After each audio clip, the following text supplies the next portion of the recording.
this a Victorian period, a Victorian tree? How many of you realize that during Queen Victoria's period of reign, that it was known as the British Empire? It wasn't just England, it wasn't just Wales, it wasn't just Ireland, and it wasn't just the islands. So that means that a lot of the things that we do in this country came from the British Isles, the British Empire.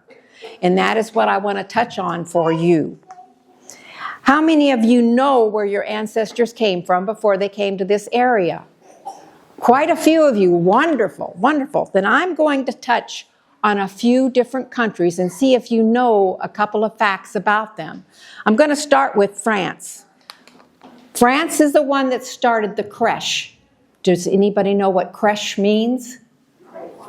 It's the nativity scene that you see, and it's mainly Jesus, the baby, and it's Joseph and Mary, and that's what most of us are more familiar with.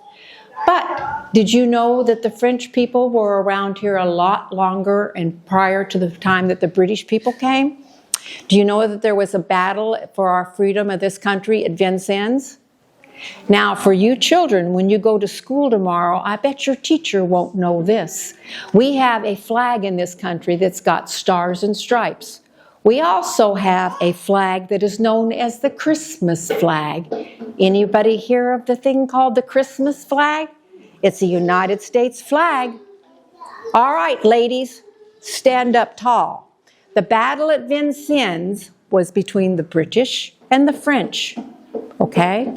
The British was our soldiers, but they did not have as many men as the French that was coming to fight against them. At that period of time, you had a flag outside every so many tents. They thought they could play a bluff by putting more flags out where the tents were than they actually had men living in the tents. They did not have material to make a flag with stripes and stars.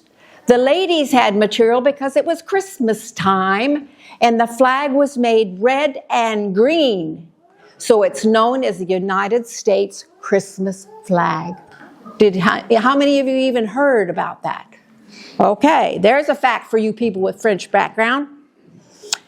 All right, the next one I want to talk about is the French are the first one that started making carols that had rhymes and real soothing, like the first Noel, that type of thing. Whereas you hear the other countries, their songs are of a different variety. Okay? The first Noel is more known as a round also. Now, let's talk about Italy. This is one I didn't know. I looked this one up today, or for this program today. Italy started the Yule log. I always thought that was England that had the Yule log. That was a log that they brought in that fit into the actual fireplace. And the fireplaces were so big they could do that. And it had to burn for so long to be eligible for the good luck that goes with it. All right, but that actually started in Italy. The other thing that I found interesting about Italy was they didn't give gifts like we give gifts. They give gifts because they had a good witch, and her name was Lucia. There you go, shaking your head. You knew that one. You must have some Italian background then. No, okay. All right. The other thing that a lot of people don't know about Italy is Italy's the one that changed the manger scene to where we have the Magi coming, which goes back to where we came from. Most of us had some type of religious belief that went along with the baby Jesus being born, okay? Now, the Magi were not there at the time baby Jesus was born, but Italy is where they started adding them to the manger scene. Now, let's talk about England. Most of us have got some British background in our ancestry. Everyone's heard the song, The 12 Days of Christmas. Does anyone know why there is a 12 days of Christmas? Here's another fact. The 12 days of Christmas start the day after Christmas, and they run for 12 days. Each one of those days, a different type of occupation gets an award, a different set of presents are given, and the last day is known as the Boxing Day. All right? Okay. You got that. Right. The last one is my favorite, the Netherlands, or Holland, as we know them. Everyone thinks of Holland as being what? They have the Dutch, and that is supposedly where St. Nick's started from. Actually, in the year 200 AD in Turkey, there was a man named Nicholas who gave everything. Everything he had, he would give. As fast as he got something, he would give it away. The St. Nick that we know in Holland came on a sleigh, but he was pulled by horses. Does anyone know when we celebrate his day? Tomorrow. And that's what I was raised with. And what are you supposed to do? Put your shoes out and you put out stuff for the horse. You put out either corn or you put out oats for the horse to pull the sleigh that's carrying the gifts that you're going to get. Very good. See, there's people from all over. Then we have the Germans, which most of this area was populated by German ancestry. What do we know about the Germans? What did they bring to the United States that we celebrate more than anywhere else in the world? Christmas. The tree. The tree. O Tannenbaum. Oak tree, O tree. That is something that you see always in Germany because they've got trees all year round. Now I want to read you what that normally means. O Christmas tree, how lovely are you? O Christmas tree, not only green in summer heat, but also winter's snow and sleet. O Christmas tree, of all the trees most lovely, each year you bring to us delight with brightly shining Christmas light. Isn't that beautiful? So we got that from the Germans, we've got the tree, we've got the song. When we got the song from England, does anyone know what the 12 days of Christmas, the different birds that are associated with them? I had to cheat. If I hear the song and start singing, I know it. Yeah. How many of you heard the 12 days of Christmas?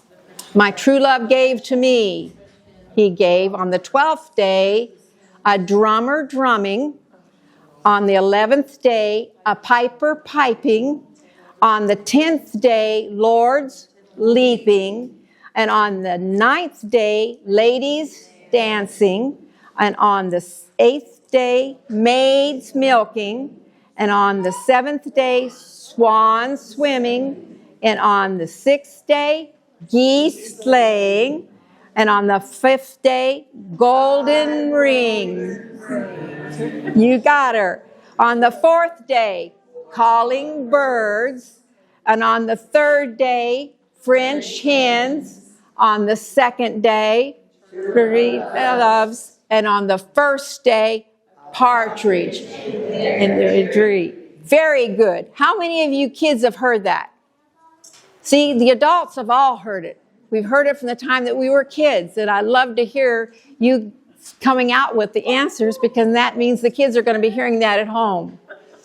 Now, we are thinking about the Victorian tree. And in the Victorian tree, they did not have electricity. Victorian time, excuse me. They did not have electricity. They barely had gas. So the tree had to be decorated with what they had available. There was not lights like we have now. There weren't all kinds of goodies, globes, and all kinds of shiny ornaments to put on the tree. How many of you have got your tree up right now? And how many of you have got a live tree? And you have to remember with that live tree, you have to what? Let it drink so that those needles don't start dropping on you. Those of you who have got your artificial trees up are enjoying them already because what do you want to go under those trees, kids? Okay. What do you think that children during the Victorian time got for Christmas? They didn't have electricity. They wouldn't have the little games that you play with your hand. Yeah, they wouldn't have any of that type of thing. They wouldn't have a radio. They sure as heck wouldn't have an ear bob in their ear. And they sure would have to hear their parents because there was no telephone around. Okay? So those are the things. What do you think that they would get, young man? What do you think they would get for Christmas? A what? A rocking horse. A rocking horse, yes. And rocking horses were made to look almost like a real horse at that time. Yeah, yeah. And they did use those, right. How about you? What do you think they would have gotten? A what? Oranges. Oranges, oh yes. Especially if you lived along the East Coast, because ships would come in and ships would bring in fruit. They would bring in pineapple and they would bring in oranges and anything like that. And it would be a whole cargo and they would share it with everybody. By the time it got to here, the oranges would have to have been put in a barrel with straw around them to keep them from going rotten. They would have asked for new boots. Yes, getting clothing at Christmas was not unusual at all. Sometimes that's the only thing children got. We know that Santa comes around in the United States, and we know NORAD watches them, and we know that Santa's being pulled in a sleigh, and we know St. Nicholas was in a sleigh, but I'll be doggone, no one will tell me exactly where the reindeer came in. No, we'd think it would have to be one of the, like Norway, Sweden, that type of area, because the horse couldn't get through as easily as a reindeer could. Because they use reindeer now for just like we do cattle and stuff. All right, then, what do you think that they would have put on the tree since they didn't have lights and ornaments? Any ideas? What do you think? What? What would they have put on their tree? Popcorn, yeah. Yeah, they would have put popcorn on it because that was one of the things they had. People living around here, if they had corn crops, they used what they could use. Then they made liquor out of them because the mice couldn't eat the liquor, but the liquor could be taken to the coast and sold. What would do it? I think they put like berries on them. Berries, yes. They would use berries and They would have candles on the tree. candles back then. If you had a candle on your tree, you had to be very careful, didn't you? And back then the trees didn't have artificial ones, so just like we talked about, they'd have to have a lot of water to keep them from catching fire. What else do you think? What? What? Pine cones. Pine cones, yes. Yes, very good. They would use pine cones. And what else grows on trees that they might use as ornaments? How about nuts? They would use nuts. Now, I brought something for you people who live in the city. And I'll start it around, and it'll take the whole time for it to get around. Your mother buys walnuts. This is what a walnut really looks like when it comes off the tree. And it's in a bag for a reason. The bark on the outside of the nut itself is around that nut. Then you crack the nut to get the meat out, which is the walnut. Okay? But the outside, if you get it on your hands, will turn your hands black. You can use it for dyeing, and it will dye permanently. And it is excellent for that. Then the other thing that your mom might get is pecans. Pecans actually look like this in the wild. Then after they're harvested, they look like this, but they're still in a shell.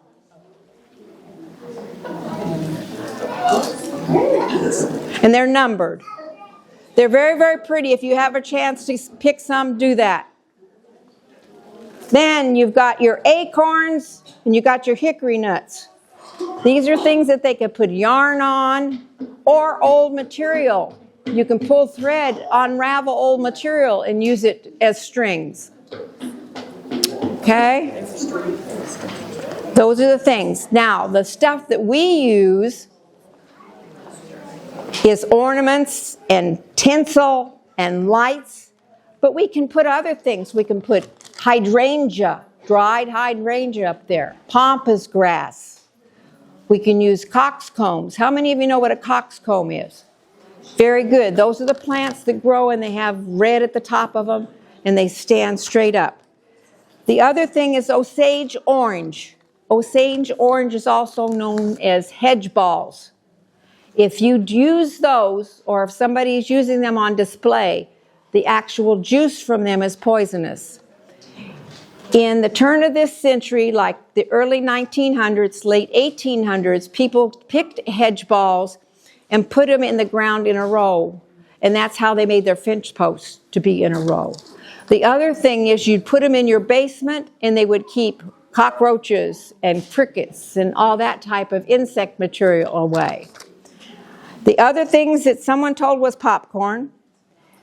We've also can use real oranges, which I believe Vicki has got some for us. And we can use okra. You can use the pods from the bird of paradise tree. But usually they could not afford to have a lot of yarn. So like I said, they would pull material apart and use the threads from that. I want to read something to you. My Christmas list of blessings. My Christmas list is more than just a way to keep track of the special people God has brought into my life to love. It's like a treasured scrapbook filled with pleasant memories of all the times God's answered prayer through friends and family. Merry Christmas to all of you, and thank you for putting up with me.